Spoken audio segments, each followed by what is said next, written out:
نہیں لے پاکستان سکیں گے؟ تحریک انصاف کے ساتھ قطعاً کوئی سختی نہیں برتی جائے گی.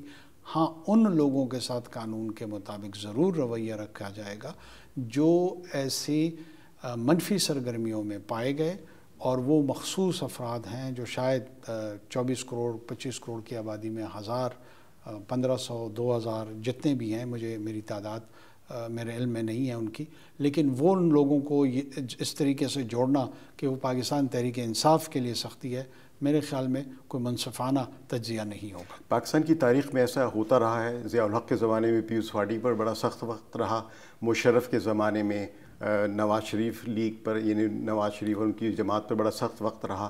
اب یہ وہی تصویر، یعنی وہی چیز ریپیٹ نہیں ہو رہی ہے پاکستان تحریک انصاف کے خلاف؟ دیکھیں، یہ تقابل انتہائی بےہودہ اور غلط ہوگا. وہ اس لیے کہ وہاں پہ 2 ملٹری جنتا کی حکومت تھی، اور اس کو اگر آپ ایک سویلین کیئر ٹیکر گورنمنٹ کے ساتھ اس کا تقابل کریں گے تو یہ تھوڑی سی زیادتی ہوگی. پاکستان میں کیا اس وقت ملٹری ٹیک اوور ہوا ہے؟ کیا آئین سسپینڈ ہے؟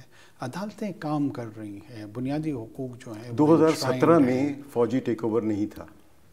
میں آپ جنرل مشرف اور ضیاء الحق کی بات کر رہے تھے، میں اس کی طرف رفع کر رہا ہوں. تو اس کے بعد بھی جو پابندی لگی وہ 2017 میں لگی تھی نواز شریف پر.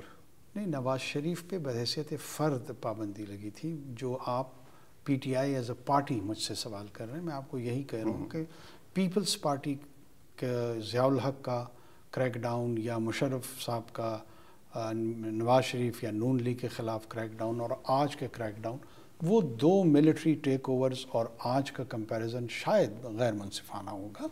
اور جو نواز شریف کا 2017 کا ان کا خلاف جو فیصلہ ہے، وہ ایک فرد واحد کے خلاف عدالتی فیصلہ تھا. اس پہ انگلیاں اٹھی ہیں. کچھ لوگ اگری کرتے ہیں، کچھ لوگ اس میں شادیانے بجا رہے تھے. یہ ہمارے اور آپ کے سیاسی کلچر کا حصہ ہے، لیکن وہ کوئی کسی اسی شخص کی سیاسی جماعت نے 90 کے قریب ریٹرن کینڈیڈیٹس ان کے پارلیمنٹ میں، قومی اسمبلی میں آئے، اور ایک مضبوط مؤثر اپوزیشن کی شکل انہوں نے اختیار کی. پاکستان میں جو اس وقت سیاسی حالات ہیں، الیکشن کا اعلان ہو گیا ہوا ہے، تاریخ بھی آ گئی ہے، تو اس میں عمران خان کو سزا ہو گئی اور وہ جیل میں ہے، اور آپ نے اشارہ دیا کہ شاید وہ الیکشن نہ لڑ سکے، اور اسی دوران ایک اور سزا یافتہ شخصیت پاکستان واپس آ رہی ہیں، تو ان کو بھی کیا آپ جیل ہی بھیجیں گے؟ ایک تو عمران خان صاحب کے سزا کے حوالے سے بھی میں نے اشارتاً یہ نہیں کہا. جو کہنے کا میرا مقصد ہے وہ یہ ہے کہ جو عدالتی نظام میں جتنے بھی مواقع آپ کے پاس ہیں، اگر ان مواقعوں کے بعد بھی قوانین کے تحت ان کو الیکشن سے روکا گیا، تو یہ ہمارے مینڈیٹ سے باہر ہے کہ ہم ان کو کوئی ریلیف اس میں دے سکیں. تو قانون اپنا راستہ خود ہی اختیار کرے گا. جہاں تک آپ کے سوال کا دوسرا پہلو ہے جناب نواز شریف صاحب کی طرف، وہاں پر بھی ہم چاہیں گے کہ قانون ہی اپنا راہ اور اپنا راستہ خود چنے، اور جو بھی ان کے قانونی مقدمے کے حوالے سے جو پہلو ہیں، جو پوزیشن ہے، وہ عدالتیں از خود لیں. کیونکہ آپ کو یاد ہوگا کہ وہ ایک عدالتی اجازت نامے کے ساتھ ملک سے باہر گئے ہیں. وہ عدالت کی اجازت سے باہر گئے تھے علاج کے لیے، لیکن وہ اس وقت ایک سزا یافتہ شخص تھے. تو آج بھی وہ سزا یافتہ ہیں. جب وہ واپس آئیں گے تو سزا یافتہ آدمی کا پاکستان میں کس طرح استقبال ہوگا قانون کے مطابق؟ جی، میں یہی عرض کروں، اس کا ایک سیاسی پہلو ہے. سیاسی طور پہ وہ ایک جماعت کے سربراہ ہیں، اور ان کے جماعت کے کارکن بہرحال اس سے شاید اور اس قانونی فیصلے سے بھی اختلاف رکھتے ہوں گے. اس بحث میں جائے بغیر جو مروجہ قوانین ہیں ان کے تحت ان کے ساتھ کیا رویہ اختیار کیا جائے گا، میں وہی عرض کرتا چلا ہوں کہ یہ فیصلہ عدالتوں نے ہی کیا ہے. ایک سزا یافتہ شخص ہی کو عدالتوں نے اجازت دی تھی، ایگزیکٹو نے نہیں دی تھی. تو یہ سوال عدالتوں کے پاس ہے، ایگزیکٹو کے پاس نہیں ہے. لیکن قانون کے مطابق وہ سزا یافتہ ہیں، کیا یہ تسلیم کرتے ہیں آپ؟ دیکھیں، میں تسلیم کروں یا نہ کروں، جب ایک شخص ملک کی اعلیٰ عدالتوں کی جانب سے غلط یا درست، اس پہ ضرور بات ہو سکتی ہے. اگر اس کا نتیجے میں کوئی سزا ان کو سزا سنا دی گئی ہو، تو میرے کہنے سے نہ وہ سزا ختم ہو سکتی ہے، نہ میرے کہنے سے وہ سزا بڑھ سکتی ہے. جب میں نے سزا یافتہ کی بات کی تو ایک سزا یافتہ کے بارے میں آپ نے ایک فرم بات کی کہ وہ جیل میں ہیں، دوسرے کے بارے میں آپ جناب نواز شریف، یہ اب دوہرا معیار ہے یا آپ سمجھتے ہیں کہ یہ متوازن بات ہے؟ نہیں، میں جناب عمران خان کو بھی اسی طرح احترام سے دیکھتا ہوں، اور جناب عمران خان کو اگر ان کے جوڈیشل ریمیڈی ایونچولی میسر نہ آئی اور وہ عدالتوں سے اپنے لیے کوئی ریلیف نہ لے پائے، تو بدقسمتی سے جناب عمران خان صاحب جو ہیں وہ اس کے نتائج شاید ان کو پھر ان کا سامنا کرنا پڑے گا۔ آپ اپنی گفتگو میں غیر واضح لگ رہے ہیں کہ نواز شریف کی سزا یا ان کی واپسی کے بارے میں آپ کا کیا رویہ ہوگا۔ آپ نے کہا ہے کہ قانون نافذ کرنے والے ادارے جو کہیں گے آپ اس کے مطابق اپنا فیصلہ کریں گے، کیا آپ نے وزارت قانون سے یا قانون نافذ کرنے والے اداروں سے اس بارے میں رائے لی ہے؟ جی ہاں، وزارت قانون کو ہم نے کہا ہے کہ اس میں جو نگران حکومت ہوگی اس کا جو انتظامی رویہ ہوگا وہ کیا ہونا چاہیے قانون کے مطابق، اور یہ UNGA میں جانے سے پہلے میں نے ان سے پوچھا تھا، اور جو ہی میں انشاءاللہ وطن واپس پہنچوں گا اس سلسلے میں ہم بالکل ایک میٹنگ بھی کال کریں گے اور اس میں ان سوالات پہ دوبارہ غور ہوگا، کیونکہ اس وقت تک کوئی یقینی بات نہیں تھی کہ میاں صاحب کب تشریف لائیں گے۔ اچھا، یہ جس طرح کا پاکستان کا ماحول ہے اور سیاسی بحران کی ایک تاریخ چل رہی ہے، اس حالت میں اگر ایک پارٹی کا لیڈر انتخابات میں حصہ نہیں لے پاتے، اور آپ نے پہلے بھی دیکھا کہ پچھلے انتخابات میں بھی نواز شریف کو حصہ لینے کی اجازت نہیں دی گئی تھی، تو اس سے کیا بحران، اب جب ہوگا الیکشن تو کیا بحران پر قابو پایا جا سکے گا؟ دیکھیں، یہ تو قبل از وقت ہے، اور اس طرح کی اسپیکولیٹو بات کہ اس کا آؤٹ کم کیا ہوگا یہ میرے مینڈیٹ سے بیانڈ ہے۔ جتنا میرا تعلق یا حکومت کا تعلق ہے وہ یہ ہے کہ ہمارا مقصد بحران روکنا یا بحران پیدا کرنا نہیں ہے۔ ہمارا کردار جو ہے وہ قانون کے تحت الیکشن میں جانا ہے۔ اگر الیکشن کے نتیجے کے تحت بحران پیدا ہوتا ہے، یہ پورے معاشرے اور ریاست کے لیے سوال ہے، نگران حکومت کے لیے نہیں ہے۔ نگران حکومت آئین کے مطابق بنتی ہے، تو آئین پر عمل درآمد کرنا بھی آپ کی ذمہ داری ہے۔ جی بالکل۔ 90 دنوں میں انتخابات کیوں نہیں ہو سکے؟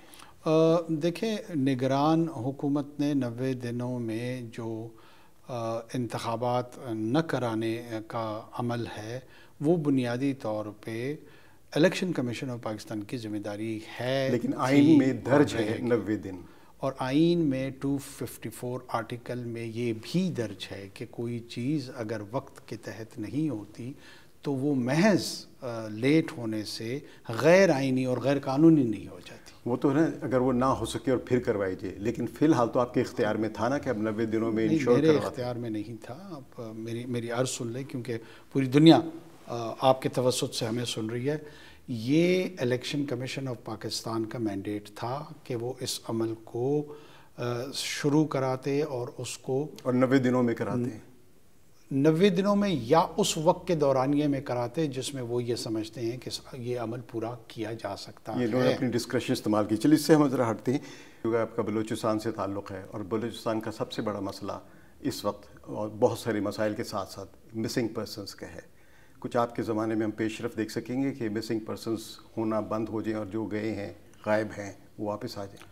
دیکھیں، اس کانٹیکس میں یہ بیان کرتا چلوں کہ ہمارے ہاں BLA BLF جو انڈین پراکسیز نے ہمارے سیکیورٹی ایجنسیز کے، ہمارے سیولینز کو، ہمارے وکلاء کو، ہمارے ٹیچرز کو ٹارگٹ کر کے ان ملیٹنٹس نے، ان ٹیررسٹ نے جس طریقے سے غدر مچایا ہوا ہے پچھلے 20 سالوں سے، بدقسمتی سے اس چیلنج کو کیسے رسپونڈ کرنا ہے، اپنی لا انفورسمنٹ ایجنسیز کو کہاں لافل ٹولز دینی ہے کہ وہ ان کو کاؤنٹر کر سکیں، اس کے تحت تو کوئی مباحثہ پارلیمان کے فلور پہ، انٹیلیجنشیا میں، میڈیا میں کہیں پہ نہیں آیا۔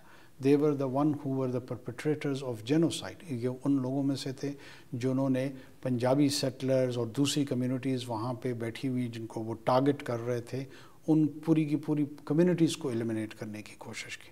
میں عرض کر رہا ہوں کہ جبری طور پر اور غیر قانونی طور پر ڈس اپیئر ہو رہے ہیں جی، انفورسڈ ڈس اپیئرنس جو یو این کی ایک سب کمیٹی ہے، اس کے تحت جو تعداد بلوچستان میں آ رہی ہے وہ لگ بھگ 50 کے ہیں، اور جو ہندوستان میں کشمیر کے حوالے سے وہ 8000 ہے۔ لیکن ہمیں بعض اوقات ایسا محسوس ہوتا ہے کہ ایسے لگتا ہے کہ انفورسڈ ڈسپیئرنس، میں پاکستان کے وزیر اعظم سے بات کر رہا ہوں، اسی لیے میں یہ بات کر رہا ہوں۔ اگر میں انڈیا کے وزیر اعظم سے بات کروں گا تو کشمیر کی ضرور بات کروں گا۔ میں آپ کو عرض کرتا جانوں کہ میں بحیثیت وزیر اعظم پاکستان پورے ریجن کو کمپیئر کر رہا ہوتا ہوں کہ ہمارا بیہیویئر خطے میں سری لنکا کا، افغانستان کا، ایران کا، ہندوستان کا اس مخصوص ایشو پہ کس طرح ہے، اور آپ کو جواب دے رہا ہوں۔ اور اس میں میری عرض یہ بھی سنتے چلیں کہ بعض اوقات ہمارے پاس ایسی شکایات آتی ہیں جس میں وہ 5000 نام آپ کو دے دیتے ہیں اور کہتے ہیں کہ یہ لاپتہ ہے، اور ہم سے یہ ایکسپیکٹ کیا جاتا ہے کہ جو انٹرنیشنل بیسٹ پریکٹسز ہیں، جو یو این کی ہیں، جنہوں نے ایک طریقہ کار بیان کیا ہوا ہے کہ کیسے آپ نے لوگوں کا ڈیٹا لینا ہے اور پھر اسٹیبلش کرنا ہے کہ یہ انفورسڈ ڈسپیئرڈ لوگ ہیں، وہ کسی بھی اس قسم کی میتھڈالوجی کو تسلیم کرنے کے لیے تیار نہیں ہیں۔ وہ کہتے ہیں جتنے نام ہم نے آپ کو بتا دیے ہیں آپ کو من و ان تسلیم کرنا ہے، اختلاف ہو سکتا ہے، لہٰذا اس کو as a propaganda tool against the state institutions استعمال کیا جا سکتا ہے۔ ویسے آپ کو ازالہ کریں گے؟ ایک بھی فرد کو انفورس ڈسپیئر نہیں ہونا چاہیے۔